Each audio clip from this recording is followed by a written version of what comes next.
ना चिकन का इस्तेमाल करेंगे, ना मटन डालेंगे और ना ही बीफ ऐड होगा। मगर इस चना बिरयानी का जायका घर के सादा मसालों से कोई इतना जायकेदार बनेगा कि आप भी कहेंगे आज तो कमाल ही हो गया। बिस्मिल्लाहिर्रहमानिर्रहीम, अस्सलाम वालेकुम। खुश रहें, आबाद रहें, जहाँ भी रहें, हैप्पी रहें और हेल्दी रहें। तो मैं हूँ फायजा और वेलकम करती हूँ आपको चटपटे पकवान में। आज बनाएंगे जी चटपटी चना बिरयानी। बनाना बहुत ही आसान है, कोई पैकेट का मसाला इस्तेमाल नहीं करेंगे। आप इस रेसिपी को ट्राई करेंगे ना तो देगी बिरयानी भूल जाएंगे। तो रेसिपी को एंड तक देखें, अच्छी लगे तो लाइक कर दें और चटपटे पकवान को सब्सक्राइब भी कर लें। तो चलें फिर ये टेस्टी बिरयानी बनाना स्टार्ट करते हैं।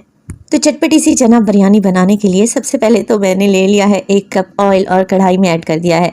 जैसे ही ऑयल गर्म होगा ना, आप इसमें 2 बड़े साइज़ के प्याज लें, बिल्कुल बारीक स्लाइस करके डाल दें। अच्छा, प्याज आपको ज़रा ज़्यादा लग रहे होंगे मगर ये ज़्यादा नहीं है। प्याज के साथ ही मैं ऐड कर दूंगी तकरीबन 2 चुटकी के बराबर नमक। इससे क्या होगा, प्याज बहुत ही जल्दी गोल्डन होंगे और बेहतरीन क्रिस्पी गोल्डन होंगे। अच्छा, प्याज यहाँ पर मैं आधे निकाल लूँगी क्योंकि बिरयानी की लेयरिंग में काम आएंगे, इसीलिए मैं प्याज का ज़्यादा इस्तेमाल कर रही हूँ। तो बस प्याज को फ्राई करेंगे और लाइट गोल्डन कलर आने तक। तो यहाँ पर देखें ग्रीन सा गोल्डन कलर आ चुका है। बस क्या करेंगे, आधी प्याज को इकट्ठा करें, कढ़ाई के कोने में लेके आएँ, एक्स्ट्रा ऑयल कढ़ाई में ही डाल दें और प्याज को निकाल कर एक प्लेट में फैला दें। ये बेहद क्रिस्पी बनकर तैयार होगी इंशाल्लाह ताला। तो बाकी बची हुई प्याज में अब मैं डालूंगी मज़ीद कुछ चीज़ें। तो सबसे पहले तो मैं डाल रही हूँ इसमें अदरक और लहसुन का पेस्ट 1 टेबल स्पून भर कर डाल दें। फ्लेम को भी मैंने बिल्कुल लो कर दिया है। अदरक लहसुन को मिक्स करें और बस 20 से 30 सेकंड के लिए ही प्याज के साथ फ्राई कर लें। चटपटी चना बिरयानी में आलू का भी इस्तेमाल करूंगी। तो ये 2 मीडियम साइज़ के आलू हो गए जिन्हें मैंने बड़े टुकड़ों में काट कर तैयार कर लिया है। अच्छा, आलू यहाँ पर आप स्किप भी कर सकते हैं मगर डालेंगे ना तो चना बिरयानी और ज़्यादा टेस्टी बनेगी। 2 बड़े साइज़ के टमाटर लें, अच्छे लाल वाले, रफली सा काट कर डाल दें। अब टमाटर डाले हैं तो इसके साथ डालेंगे मिर्च मसाले। तो 1 टीस्पून भर के मैंने नमक का शामिल कर दिया है। 1 टेबल स्पून भर के इसमें डालेंगे धनिया पाउडर। इसके अलावा शामिल करूंगी मैं हल्दी, तकरीबन 1/4 टीस्पून। पिसा हुआ खुशबूदार गरम मसाला डालेंगे 1/4 टीस्पून और लाल मिर्च का पाउडर तकरीबन 1 टीस्पून डाल रही हूँ। आप अपने टेस्ट के मुताबिक डालें। अच्छा, पाउडर मसालों के बाद आ जाती है खड़े मसालों की बारी। तो सिर्फ और सिर्फ इसमें डालेंगे 1 टेबल स्पून साबित सफ़ेद ज़ीरा और 2 से 3 छोटे बादियान के फूल। बस जी यही चीज़ें डलेंगी। फ्लेम जैसा कि मैंने लो कर रखी थी ताकि प्याज ज़्यादा कलर ना पकड़ें। बस मिक्स कर लेते हैं सारी चीज़ों को। अब हमने यहाँ पर भुनाई करनी है और बस इतनी ही भुनाई करनी है कि टमाटर इसमें सॉफ्ट हो जाएं। तो मैं थोड़ा सा पानी डाल रही हूँ 2 से 3 मिनट के बराबर, ताकि मसाले भी ना जलें और टमाटर भी सॉफ्ट हो जाए। तो बस 3 से 4 मिनट के लिए आप भुनाई करें। टमाटर जैसे ही सॉफ्ट हो जाएंगे ना, तो तब हमने आलू को गलाने के लिए पानी डालना है। तो 3 से 4 मिनट में ही टमाटर सॉफ्ट हो चुके हैं और जो टमाटर सॉफ्ट नहीं हुए, चम्मच की मदद से इन्हें मैश कर लें। अब आलू को गलाने के लिए पानी डालेंगे। तो तकरीबन 1.5 कप के बराबर पानी डाल रही हूँ क्योंकि आलू के बड़े पीसेस हैं। आलू अच्छे तरीके से गल जाएंगे तभी हम नेक्स्ट स्टेप पे आएंगे। तो बस कवर लगा दें और तकरीबन 7 से 8 मिनट के लिए आलू को गलने के लिए छोड़ दें। चना बिरयानी की इस रेसिपी को बनाने में आपको सिर्फ और सिर्फ 30 से 35 मिनट लगेंगे। इस मसाले को बनने में ज़्यादा देर नहीं लगेगी। तो यहाँ पर देखें मसाला भुन चुका है, पानी जो इसमें डाला था वो तकरीबन ड्राई हो चुका है। ऑयल भी आपको नज़र आ रहा होगा किनारों से। आलू को चेक कर लेते हैं, आलू भी बहुत ही अच्छी तरीके से गल चुके हैं। चलें जी, अब बारी आती है कि ऐड किए जाएँ इसमें चने।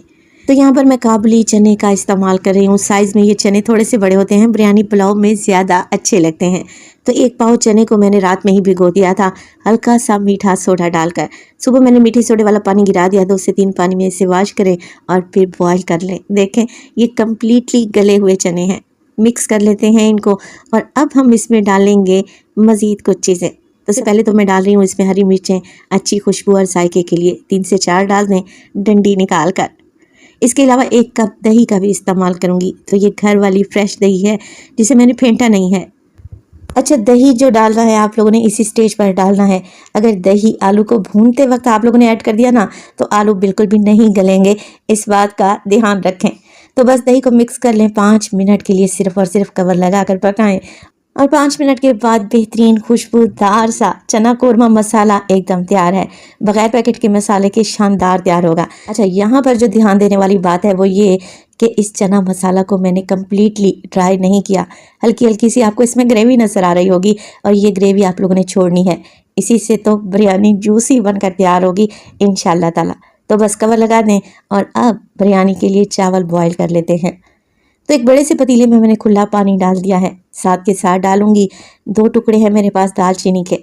इसके अलावा 4 से 5 अदद लौंग और 3 से 4 अदद छोटी इलायची डालें। इसके बाद आ जाती है नमक की बारी। तो मैं 1 टेबल स्पून भर कर नमक का डाल रही हूँ चावल, क्योंकि मैं 750 ग्राम इस्तेमाल कर रही हूँ।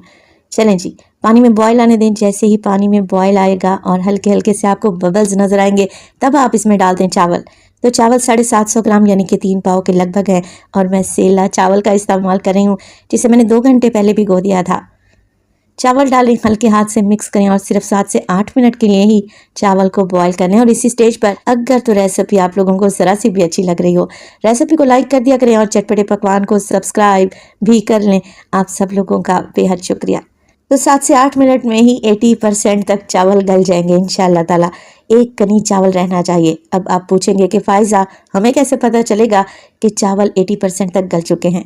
देखिए, एक चावल लें और उंगली और अंगूठे के दरमियान इसे प्रेस करें। जब आप चावल प्रेस करेंगे ना, तो चावल तो प्रेस हो जाएगा, मज़ीद 2 से 3 दाने इसमें से निकलेंगे। इसका मतलब है चावल में अभी कसर बाकी है। बस जी, इसी स्टेज पर चावल को छान लें। अब बिरयानी की लेयरिंग कर लेते हैं। तो आधे चावल तो मैंने पतीले की तह में ही रहने दिए हैं, आधे छान कर अलहदा रख लिए हैं। अब हम इस पर डालेंगे मज़ेदार सा चना बिरयानी के लिए बनाया हुआ कोरमा। सारा का सारा ही आप लोगों ने ऐड कर देना है। तो मसाला चावल के ऊपर लगाएं और इसे फैला दें। इसके बाद लगाएंगे जी चावल की तह, जो कि हमने बचा कर रखी हुई थी। इस तरीके से चावल डालें और इसे भी हल्के हाथ से फैला देंगे। अब बारी आती है इस पर तली हुई प्याज डालने की, जो कि हमने स्टार्ट में निकाल कर रखी हुई थी ना, बस वो डाल देंगे। वो इसीलिए निकाल कर रखी हुई थी कि बिरयानी की तह लगाने में काम आएगी। लेमन के कुछ स्लाइसेस भी लगाऊंगी। एक बड़े साइज़ का लेमन था, जिसे मैंने बारीक स्लाइस में काट लिया है। इसके अलावा डालेंगे ढेर सारा धनिया और पुदीना। अच्छा, यहाँ पर बिरयानी को खुशबूदार बनाने के लिए मैंने केवड़ा एसेंस और जर्दा फूड कलर को घोल कर रखा हुआ था पानी में। एक साइड पर डाल दें। सारी बिरयानी के ऊपर आप लोगों ने नहीं डालना, वरना कलर ही ख़राब हो जाएगा बिरयानी का। बस जी, कुछ भी नहीं करना, कवर लगा दें और पहले 2 मिनट के लिए हाई फ्लेम पे और बाकी के 10 मिनट के लिए लो फ्लेम पे इसे दम पे लगाएं। टोटल 12 से 13 मिनट के बाद माशाल्लाह से बेहतरीन देगी स्टाइल में चटपटी करारी चना बिरयानी बनकर तैयार है। आप ज़रा इसकी लुक तो चेक करें, लग रही है ना टेस्टी। एक एक चावल खिला हुआ है और बेहद जायकेदार भी बनेगी। आप इस रेसिपी को ट्राई करेंगे ना, इंशाअल्लाह ताला मुझे दुआएं देंगे। तो ना गोश्त का इस्तेमाल करेंगे, ना चिकन मटन ऐड करेंगे, फिर भी ये चना बिरयानी बहुत ही जायकेदार बनकर तैयार होगी। तो रेसिपी को ट्राई करें तो अपना फीडबैक लाजमी दिया करें। आपके एक प्यारे से कमेंट का मुझे इंतज़ार रहेगा। अपना बहुत सारा ख्याल रखिएगा। फ़ायज़ा को अपनी दुआओं में याद रखिएगा। मुझे दीजिए इजाज़त। टिल देन, अल्लाह निगहबान।